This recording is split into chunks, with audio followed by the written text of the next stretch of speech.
In this lecture, we will discuss the Voldemort project. So the Voldemort project is an open source project, and but it has some important modifications were made to the open source project to serve large scale data to LinkedIn. So LinkedIn, as we all know, is a professional networking site, and so LinkedIn engineers were working on many modifications. So they worked on Voldemort, and Voldemort later on was open source. But the important aspect of this lecture is not to discuss Voldemort, rather it is to discuss modifications made to Voldemort for LinkedIn's particular specific needs.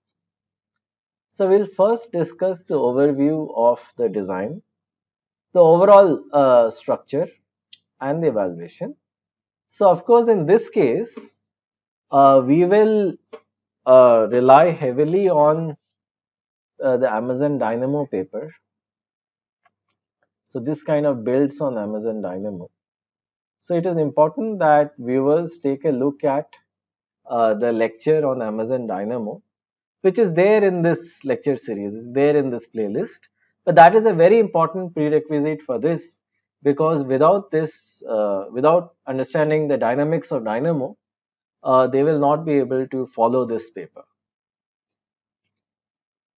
So many data intensive sites contain the following features. So I will discuss a few features of LinkedIn by actually showing you my LinkedIn site. So this site that you see over here is my LinkedIn site, and that is me.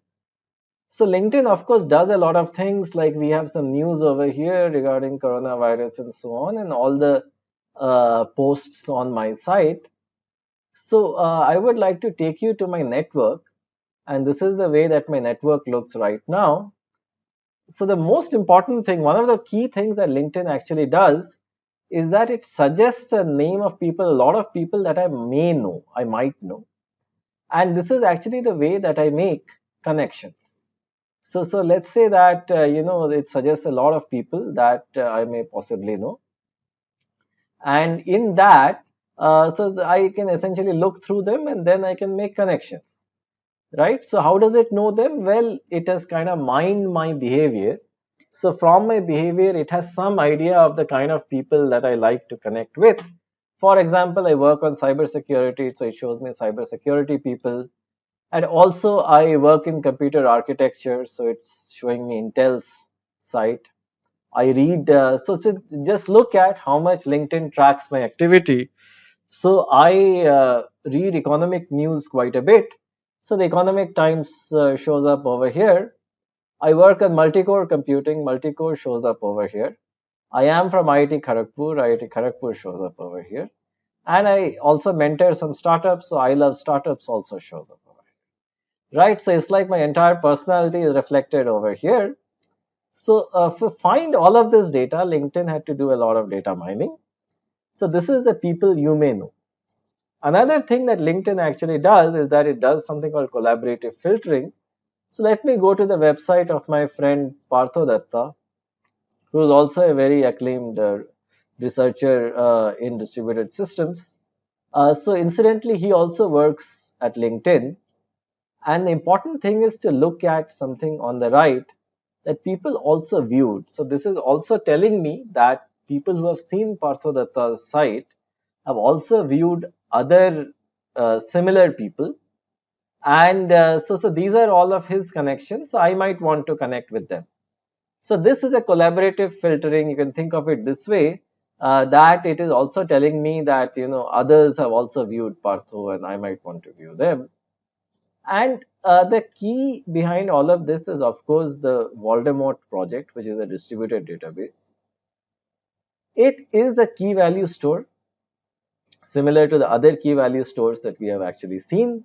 It is open source, so the source code of this project is available on GitHub, and this source code can be used. We can make several configuration changes. Voldemort has in-memory caching, replication, partitioning, all of that. What we will see is how was this made LinkedIn friendly for the two things that I discussed. which was that how is my network managed? In a sense, how does LinkedIn suggest that I connect with new people? And also, how are my contacts managed? That let's say if I were to go to a contact, how does it show me that who are all the other people who have been viewing my contact? So given that I have seen this, let me go back to the slide that I was showing over here, and let's restart the presentation. So now that you have seen that LinkedIn makes a lot of recommendations, so Amazon also does that. So Amazon suggests items that I may buy. LinkedIn suggests people that I may connect with. It looks at relationships between pairs of people. So as of the date of publication of this paper, which was quite a while ago, we had 135 million LinkedIn users. Now, of course, we'll have much more. And also, we'll have many, many relationships among these people, right? And these relationships have to be mined. So we have to collect the data, we have to process the data, right? So all of this data about me needs to be collected. So as you just saw, everything that I do, right, via LinkedIn is kind of tracked. And by that, LinkedIn has an idea of what is it that I like, what is it that I dislike. So the fact that I like economic news, maybe my wife doesn't know, but LinkedIn knows, right? So this is to the extent that online sites have an idea about us, which is okay in the modern world, and that's how they make recommendations to me, which means there is a huge amount of data collection. All of this data is processed, and when I open the site, all of this data is served to me, right? And I can quickly see. So of course, all three of these tasks are not happening at the same time. Instead, they're happening at different points in time. And that's the wonderful part of this. And that is why LinkedIn is such a successful site, such a successful professional networking site. And as you have just seen, I use it a lot and I love using it. And the reason is that a lot of information is given to me regarding what I should read, who I should connect with, what are their connections, what is the relationship between the connections. I kind of get to see all of that. So Voldemort is a key value system. It's now open source. LinkedIn uses it. But Voldemort is used by several other sites. It is used by eHarmony, which is a very common matchmaking site in the US. Even Nokia also used to use Voldemort. I'm not sure about it right now. So Voldemort has an internal Hadoop engine, which is a MapReduce engine, which processes all the data in LinkedIn's data store. And it essentially creates a read-only database that Voldemort uses. So what is the key idea? Well, the key idea is that outside the Voldemort system, we have a Hadoop system that takes in all the information, processes it, makes it ready, and creates a kind of a read-only version of data, gives it to Voldemort such that Voldemort can serve it to customers. So what we actually need is we need a quick update system where Voldemort can quickly read whatever the Hadoop system is generating for it. And we need load balancing. We don't want any server to get overloaded with data, which has been a constant concern throughout the designs of this course. So the main aim over here, so if you would see, our last lecture was on Facebook's photo storage. So the photo storage was mostly read-only data, but this data is even more read-only in the sense that it is not modified, in the sense that I cannot go and, let's say, modify the list of recommendations that LinkedIn is making. In fact, nobody can. Only LinkedIn can. So all of this data is totally read-only. So what happens is that the Hadoop system produces a tranche of data, and the entire data uh, sorry and the entire data is sort of bulk loaded into Voldemort, and all of this data is read only, right?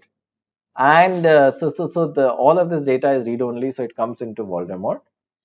And we need to ensure that this is much faster than existing solutions. And the existing solution, the default solution, is a MySQL database. And LinkedIn system is reasonably faster, twice as fast as MySQL. So we load 4 terabytes of new data every day, right? And so that was the date of publication of the paper. And nowadays it must be much more.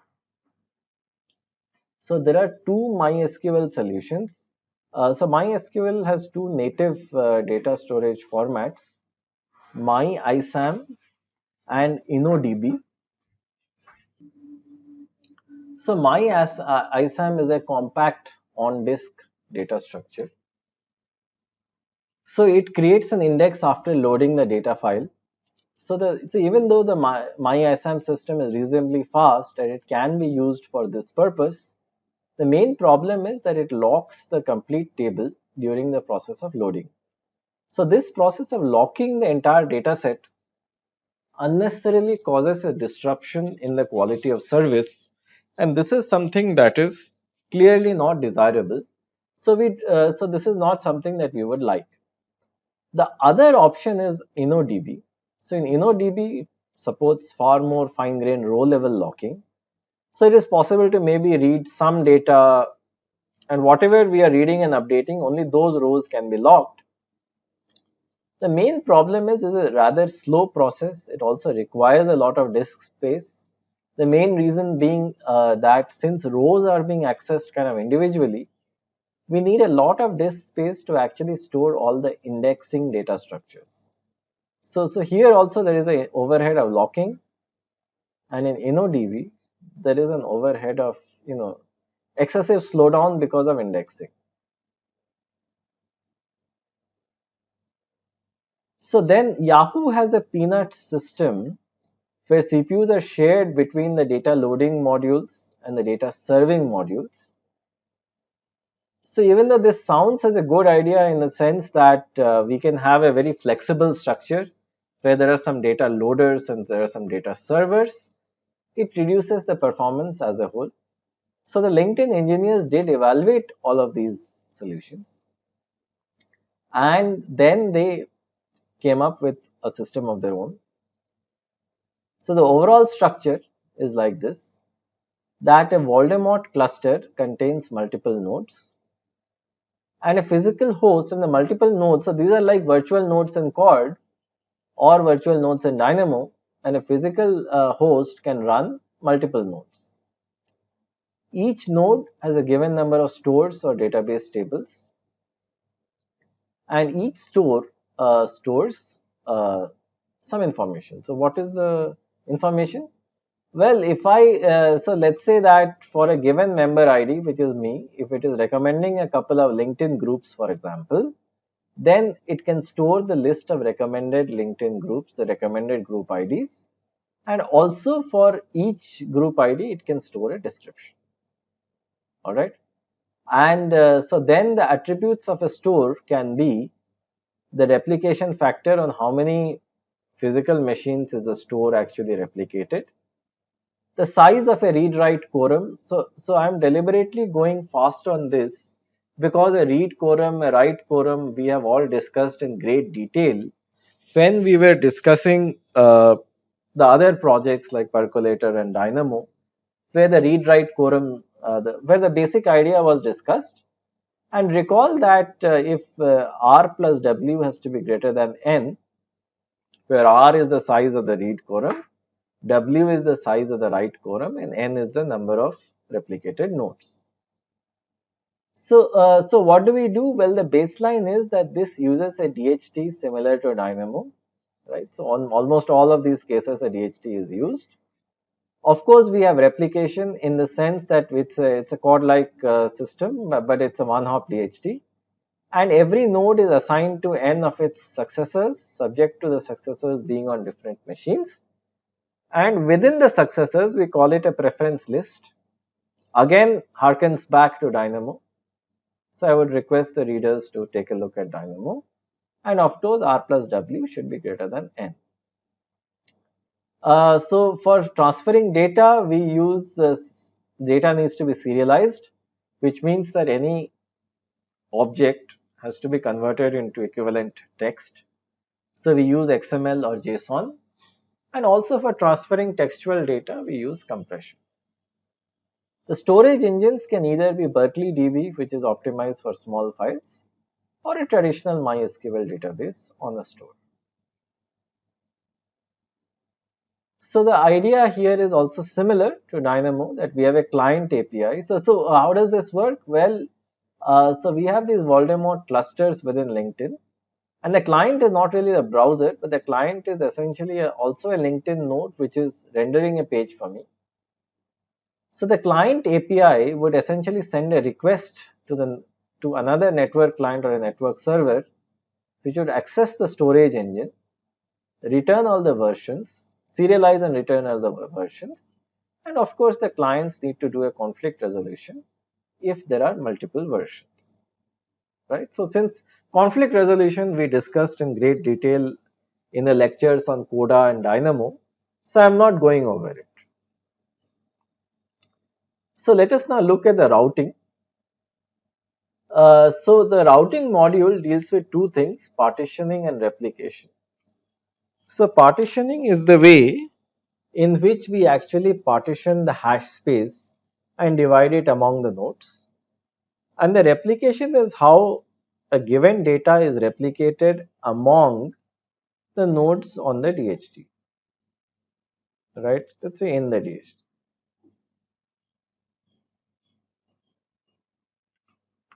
So what we do is that, if you would recall, we had a scheme in Dynamo, right, where we assign tokens and we split the hash ring into equal size partitions.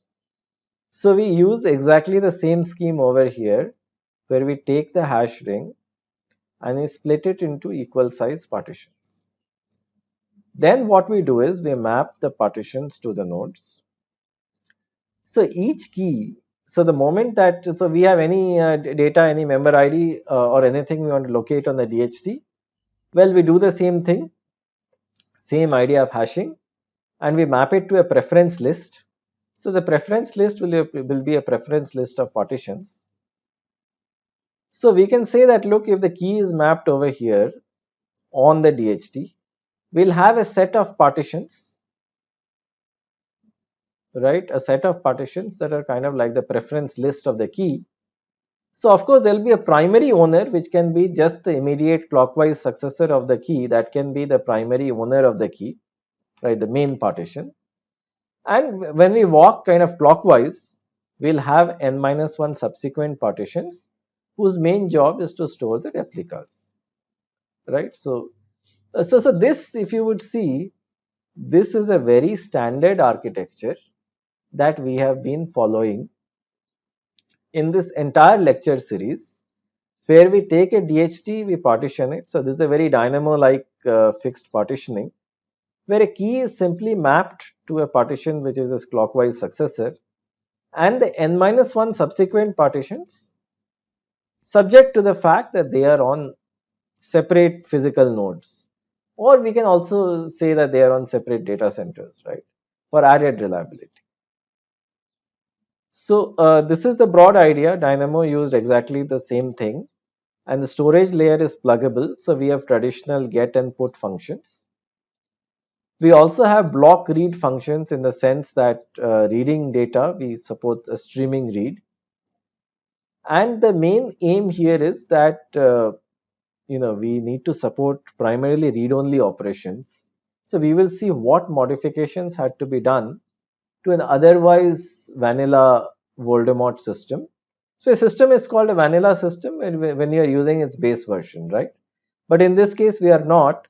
So we are somehow modifying Voldemort to take in data that Hadoop is generating.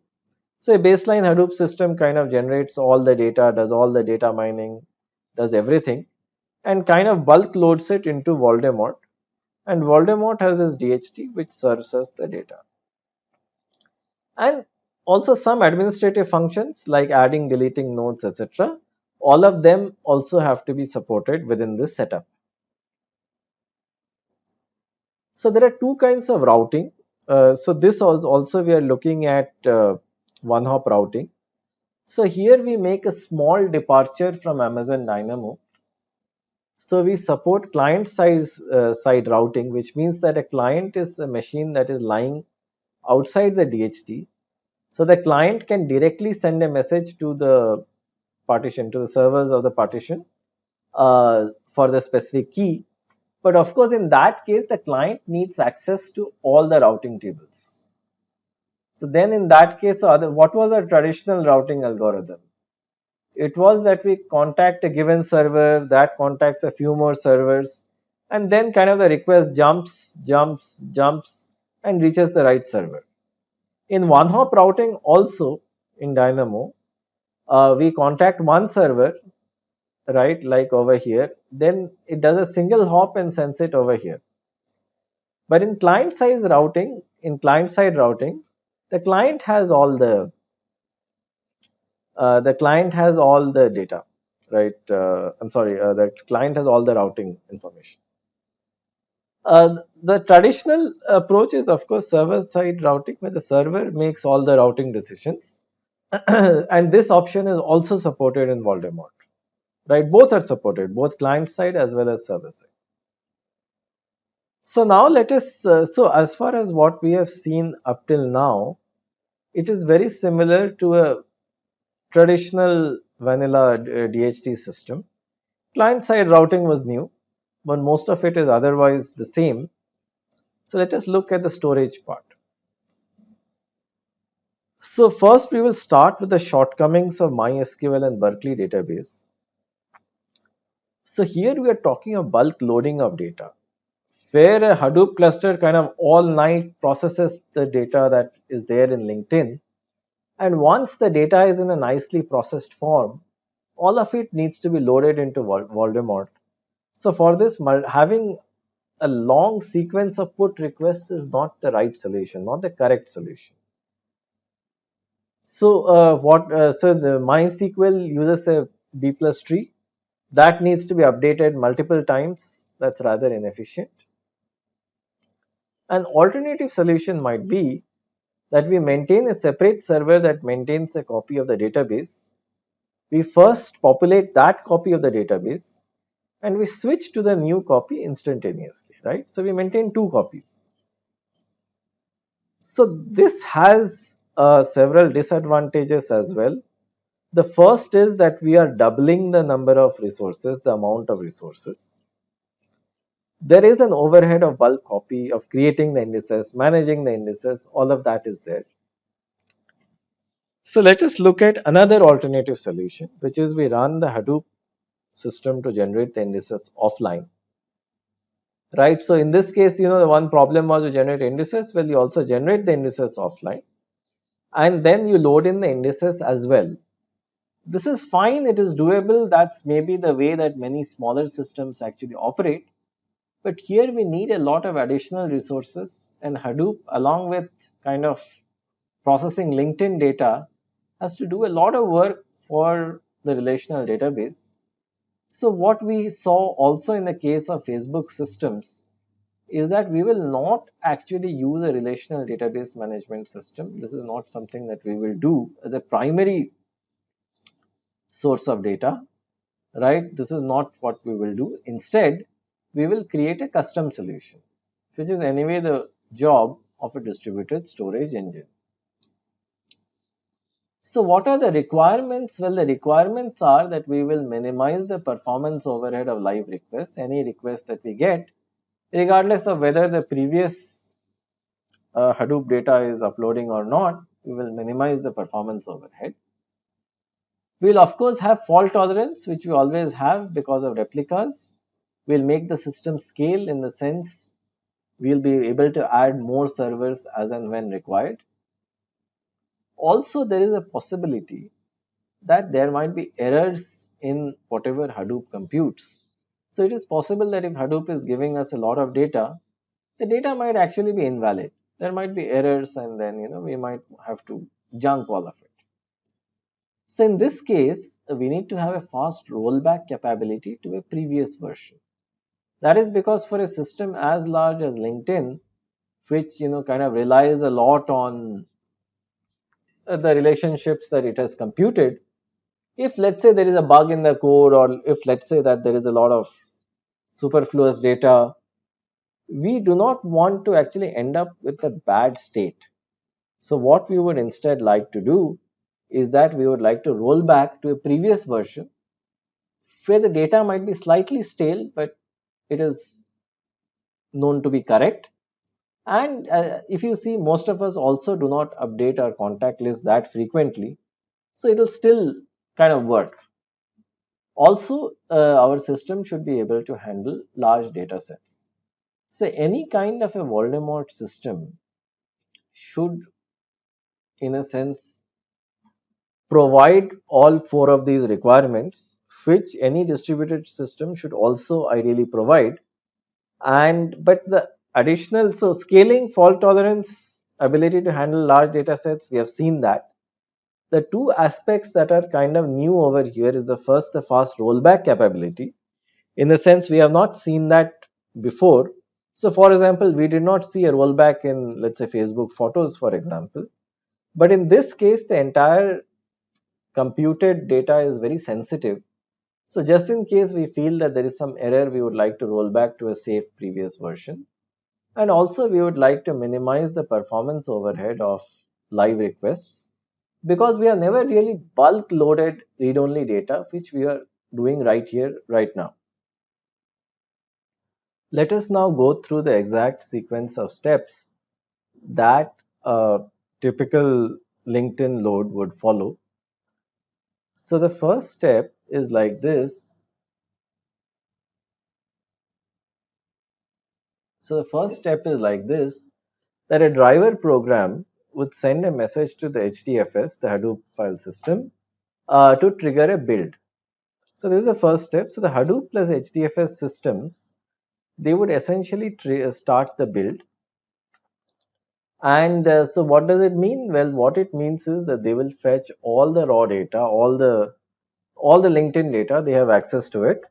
So all the LinkedIn data, the Hadoop system will take and process.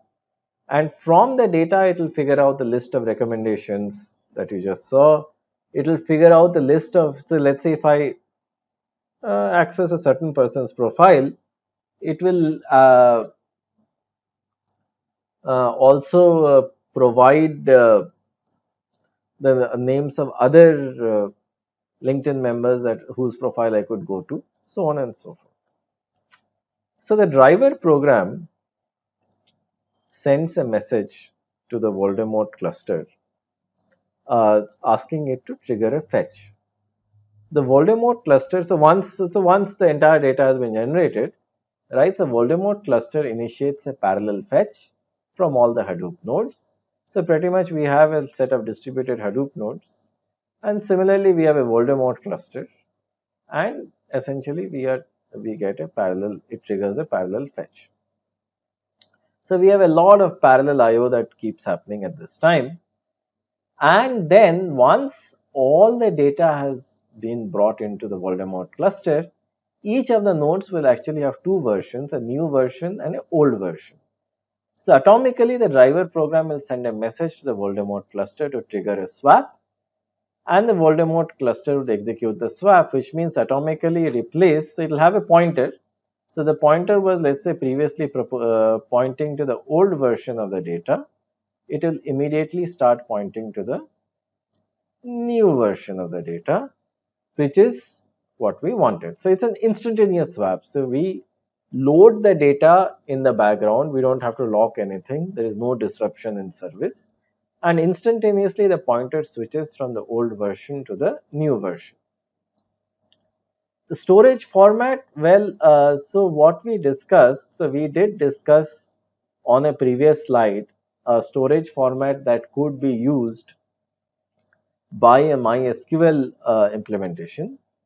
So in this case, we are not discussing the MySQL implementation of Voldemort, but a custom implementation. So Voldemort is Java based, and it uses the OS, particularly the page cache of the OS, to manage its memory. and it assumes that the OS is doing a good job.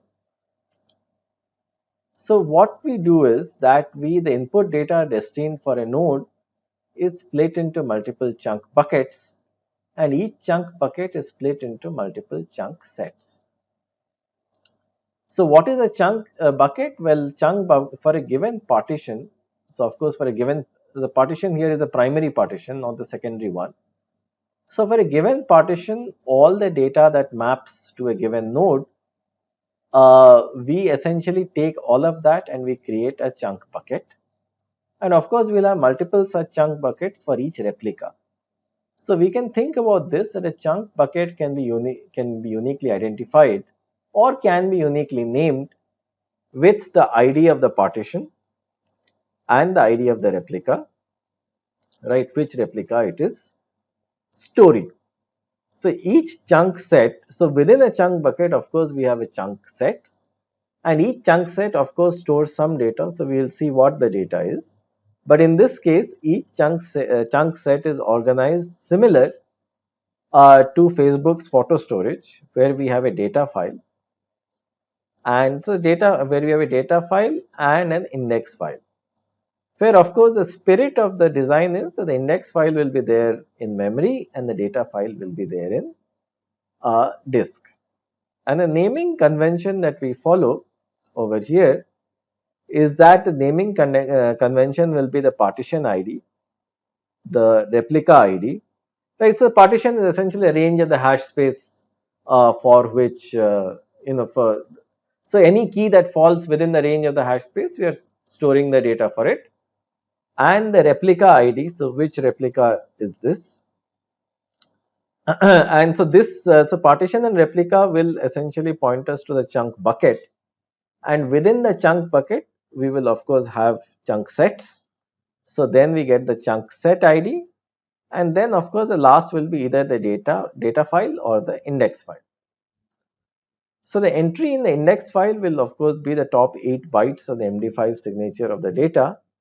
And so basically the index file will have two things. So the first, so it will have two fields. The first field will be that given the data that we are trying to access, what we do is we compute an MD5 signature of it. So MD5 is another hashing algorithm similar to what we have seen, similar to SHA-1 that Quad uses. So we use the top 8 bytes of it, and then once we're able to find the index entry, we use a 32-bit offset into the data file, similar to what Facebook's photo storage used to do. So what do we do? Well, what we do is that we search through the index file till we find the entry that we are interested in. This will be the top 8 bytes of the MD5 signature, and from this we find a 4-byte offset into the data file. Note that at this point I have kept the discussion reasonably independent of LinkedIn. This is because Voldemort is a generic system, and till now I have not introduced any LinkedIn specific things. That's the reason what I have maintained is the 8 bytes MD5 signature, and of course this is the MD5 signature of the key. So previously what we were doing is that we were taking the data of the key and computing in SHA-1.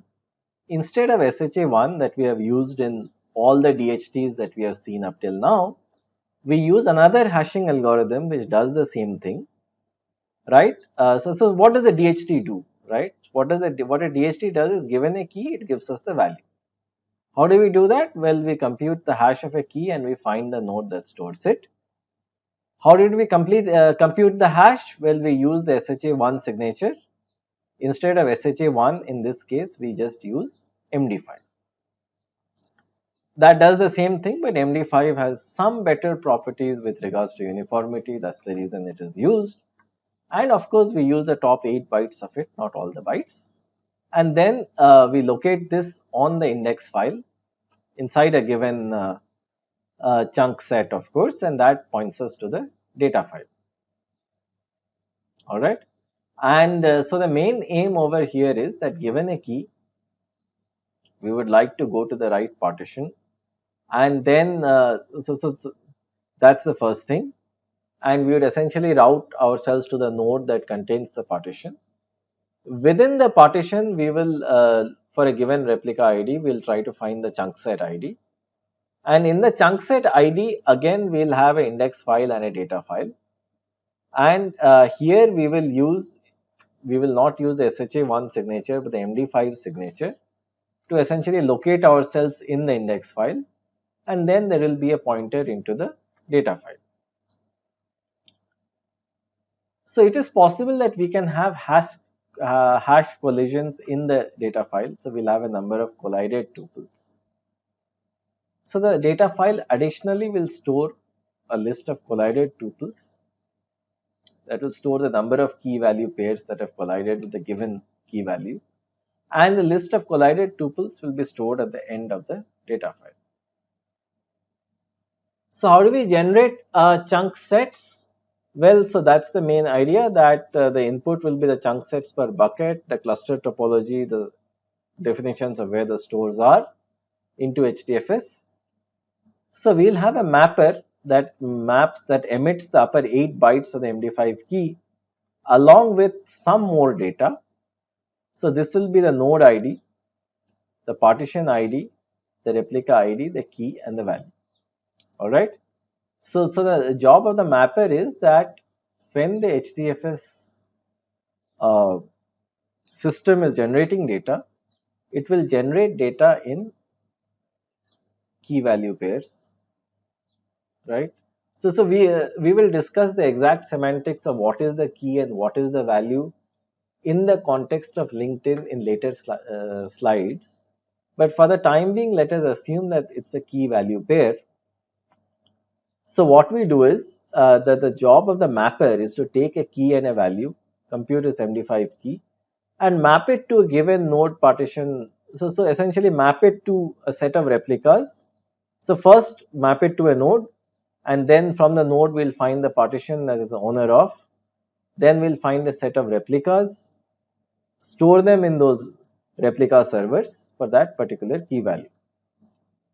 So the partitioner, what does that do? Well, it routes data to the correct reducer based on the chunk set ID. What is a reducer? A reducer further processes the data. So recall that we are doing a map reduce kind of computation. So for every chunk set ID, we first extract all the relevant raw data from HDFS. Then what the reducer does is that it processes all of that data and stores it in the node ID that we have computed in the past. So every reducer, let's call the reducer a dedicated process, is responsible for only one chunk set.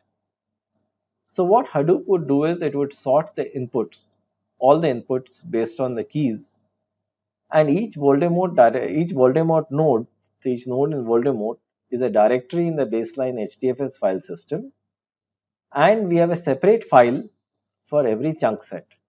So essentially for every chunk set we have a separate file and we generate that in Hadoop, and that contains all the key value pairs that we would be interested in.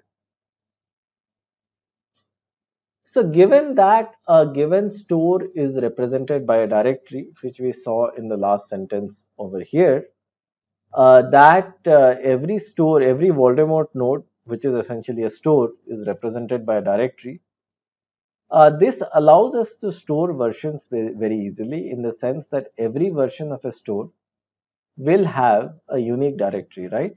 So we can say that, let's say for a given store, this is version 1, for a given store, this is version 2. So the current version of a store would point to the right directory using a symbolic link. So which is very easy. So let's say that for a given store S, that will just be a symbolic link in the file system. It will previously be pointing to version 1. We'll make it stop pointing to version 1. We'll make it start pointing to version 2. So for moving to a new version, what we would do is we would get a read-write lock on the previous version's directory. We'll close all the files. We'll open new files in the new directory, map them to memory, and then switch the symbolic link. All right. And so basically it is important that when we switch the symbolic link. For the new directory, all the files are already mapped to memory. Data loading, how does it work? Well, the driver program that we have that triggers a Hadoop job to create a new version. Once the new version has been created, so what does this mean? Well, the new version over here would essentially create different chunk sets per chunk bucket. Once all of that has been created, and pretty much for every chunk bucket, we store it in a directory. In the directory are multiple files where each file is a chunk bucket. Sorry, yes, each file is a chunk set. Once we have done that, the Voldemort nodes pull these directories into their local file system and then atomically do a swap as we have mentioned. So in the current version, so in the version of LinkedIn that corresponded to this paper, this was a very fast operation. And so which was this, the swap process. This was a very fast operation. It took around 0.05 milliseconds, so which is 50 microseconds to actually do the swap. And this happened atomically. Now a little bit of search and load balancing. So the retrieval goes like this, that we calculate the MD5 hash of the key, and from that we generate the ID of the primary partition. If we are going to a replica, then we can find the ID of the replica and the ID of the chunk set, which are set to be the first 4 bits of the MD5 key. From that, we access the machine on the DHT and we find the chunk set index file. From the chunk set index file, we locate the values within the chunk set data file. Right? So how do we do that? So in an index file, let's say that based on the bits from the MD5 hash, all the keys are stored. So one option is that we do a binary search. So if we do a binary search, it will take us order of log n time. This further might involve multiple disk reads if a part of this is stored on disk. What we can instead do is we can perform an interpolation search, which means that we take a look at the keys, and based on that, since they are in sorted order, we make an approximate guess of maybe the keys lie in this range. Once we go to that range, we again make an approximate guess and we keep on trying to fine tune the range. So interpolation search is faster in the sense it's faster than binary search, which is order of log n. But of course, the search is probabilistic. In the sense, it's a probabilistic random algorithm which kind of relies on an expected distribution of the keys. Now for rebalancing and schema upgrades, so we might want to change the schema of the chunks or the chunk sets. So to do that, we'll actually use version bits with every JSON file. So JSON is the text format, is similar to XML. It is a text format in which data gets transferred between Hadoop and Voldemort. So every JSON file will have some version bits to indicate the specific schema that it is using in its metadata.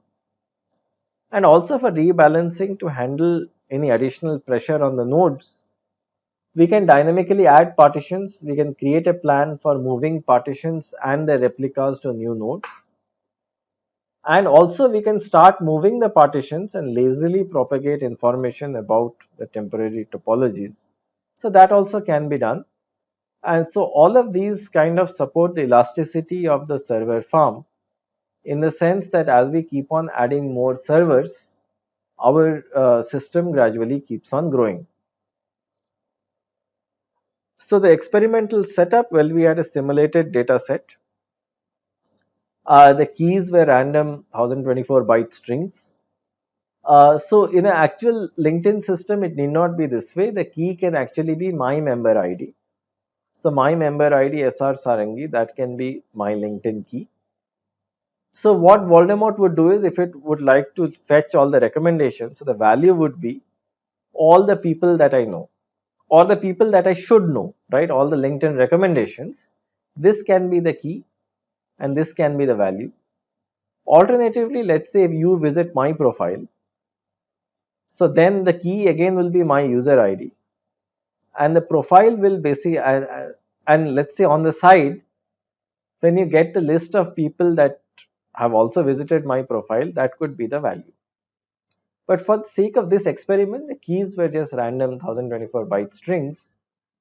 A baseline Linux system was used with 8 cores, 24 GB RAM, and the number of nodes was set to 25 with roughly 940 gigabytes data size per node, 123 stores, and a replication factor of 2. In a sense, each data item was replicated on 2 servers. The size of the stored data did vary. It had a very wide variance from 700 kilobytes to 4.15 terabytes. And the maximum number of store swaps per day was set to 76. So what was observed is that the building time, as we increase the file size from 1 GB to 1700 GB, if let's say I were to use a MySQL database, the build time for MySQL would increase linearly from 0 till 350 minutes, for around 125 gigabytes. Henceforth, the overhead of storing something in MySQL in terms of calculating the index structures and so on is so high that it becomes an order of magnitude slower than Voldemort. But for Voldemort, even with 1700 gigabytes, within 40 minutes, the entire data can be generated as well as stored in Voldemort's format.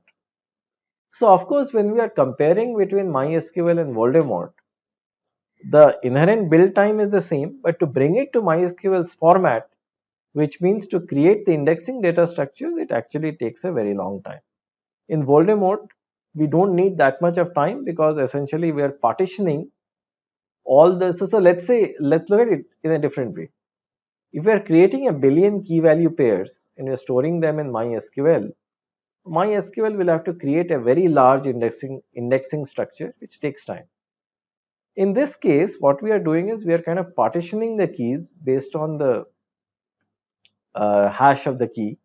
We are doing a hash space partition, and for every partition, we are essentially treating that as a chunk set, and we are creating a small file for it, right, within a store. So this is a much faster. So if you see, Voldemort's internal system is much faster. The read latency versus the time swap, well, for MySQL, the median read latency reduces from 30 milliseconds to 2 milliseconds, mainly because most of this data comes into the cache. For both interpolated and binary for both interpolated and binary searching, these values for Voldemort reduce from 2 milliseconds to 0.1 millisecond. So Voldemort is still within the same range, still 20x faster, which is expected given that it has these small index structures for these small data files instead of one large index structure for the entire database. So the 20x speed up here is kind of expected. And if I were to compare the QPS or the queries per second, for the same 100 gigabyte data set, the throughput was varied and the latency was measured. For MySQL, the latency decreased. For 100 QPS, it was 1.7 milliseconds. For 420 QPS, it was roughly 3.3 milliseconds. In comparison, Voldemort's latency increased far more gradually.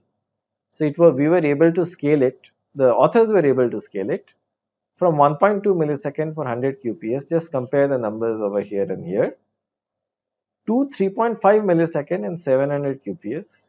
Just compare these two numbers, which means that for the same latency, Voldemort can support roughly twice the throughput.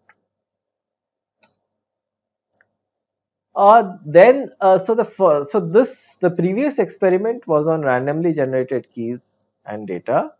In this case, it was done more with a LinkedIn specific data set. The first is people you may know, which is something that you saw when I showed you the demo, which is a suggested set of users that the given user may like to establish a connection with.